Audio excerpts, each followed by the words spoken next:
नमस्कार शेतकरी बांधवांनो, स्वागत आहे तुमचं वे टू डिजिटल या यूट्यूब चॅनलवरती।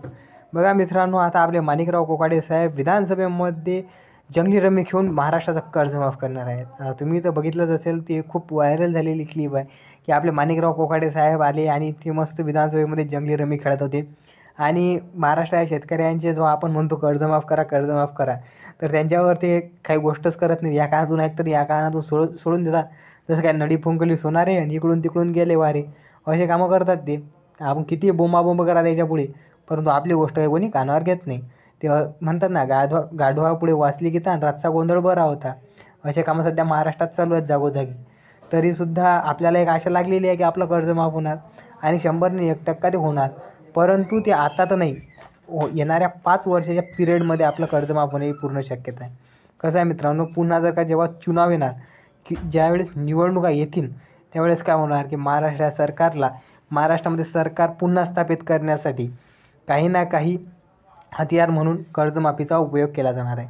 तर तुम्ही बघू शकता की कर्जमाफी त्यानं म्हटले बी आहे की आम्ही आता जेव्हा दुष्काळ पडणार त्यावेळेस करणार। आणि तुम्हाला साधा अंदाज आहे, हो कोणालाही अंदाज लागून जाणार की दुष्काळ कधी पडणार आहे।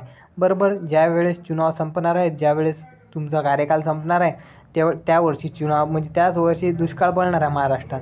कारण की तेव्हा तुम्हाला चुनाव जिंकायचा असते ना, म्हणजे निवडणुका जिंकायच्या असतात।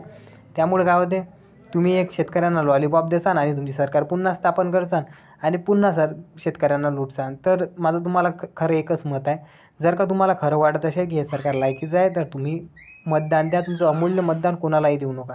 तुम्हाला हे म्हणजेच की बघा ना, घरी बसल्या खायची सवय लावत आहे, ते पण वेळोवेळी आपल्याला देत नाहीत आहेत। जे आपल्याला हक्काचा पैसा आहे तो बी वेळोवेळी देत नाहीत आहे। म्हणजे आपलं कर्ज माफ कराय हे तर आपली मागणी आहे, पण ते कर्ज माफ करायला तयारच नाही आहेत।